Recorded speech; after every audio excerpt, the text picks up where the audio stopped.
blockchain officer, and you're from Brazil. You just came from Russia, where there was an ISO meeting, the 307 ISO. There's a standardization going on blockchain.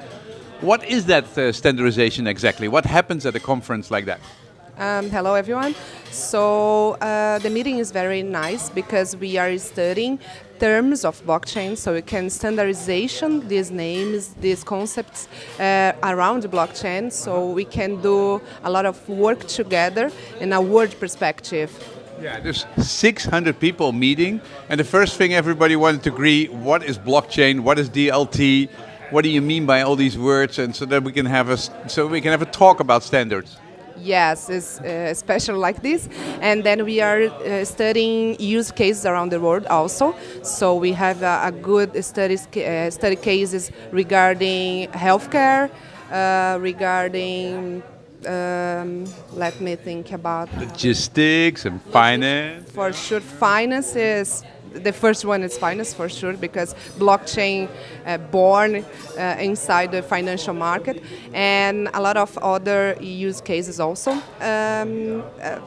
We are studying also security for blockchain, identity for blockchain. So, for example, we have GDPR law. And then we need to understand, for example, how to apply GDPR inside blockchain and personal information also. And we are studying a lot of this type of things. Yeah, so you're just trying to figure out what to do with blockchain. But how do 600 people in a standardization body do this together? Yeah, we are split in studying groups. So, for example, each of them is studying a field of study in blockchain. In my specific case, I'm studying taxonomy. It's concepts of blockchain, and then use cases. But we have a lot of other working groups studying security, as I say, and then a lot of other things regarding... the architecture and that kind of... So they first talk, and then after a while they start making standards. You call yourself a blockchain officer. I mean, you used to work for Morgan Stanley. How did you make the move from financial to blockchain? No, just a correction, it's JP Morgan. I spent almost 10 years in JP Morgan.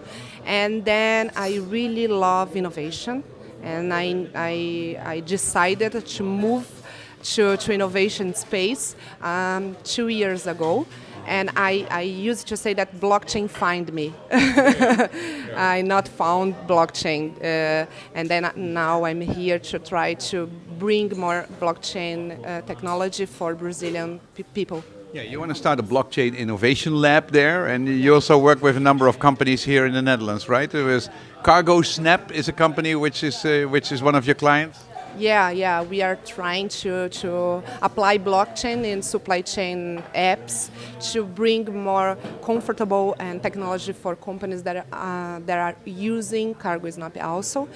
And we are trying to build a blockchain lab to offer to Brazil for sure, more not only technology but confident and technology process. Yeah. And you do that in the context of a huge logistical lab, or just logistical hub, which is created, which they're working together with the Port of Rotterdam. Is blockchain popular in Brazil, or is it just starting up? We have a smaller group of people that they are studying a lot blockchain, but we have a lot of work to do regarding the rest of Brazil. Yeah, you thought you could come to the Netherlands and see all kinds of implemented projects, but I tell you, we are a country of proof of concepts and test and that kind of stuff, and production is also very slow here. Yeah, one thing that I can say regarding Brazil is because we are very creative. We are a creative people because we don't have a lot of money, so we needed to think solutions that is cheaper and then is related to technology for sure. So I believe that blockchain will work very good in Brazil because of that. We will try to bring innovation with a cheaper price. Well, and one side of creative is also corrupt, that there's a lot of alternative processes, let me put it that way. Are there companies, authorities, institutions which want to implement blockchain to fight corruption? Yeah. We have a huge environment bank in Brazil named BNGES. They are building the BNGS token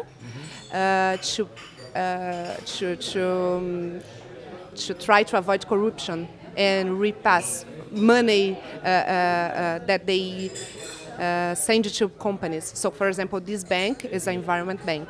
So the goal for this bank is providing money to some companies, agro companies, and then they are building this token to avoid corruption in this process. So In the normal finance world, there is a lot of corruption, and they hope to build a system which is a lot more cleaner. Okay, if people want to know more about you, where can they find something? Yeah, they can find me in LinkedIn, Ingrid Barth. It will be a pleasure to be in touch. Okay, I'll put the link underneath this interview. Thank you very much. Good luck.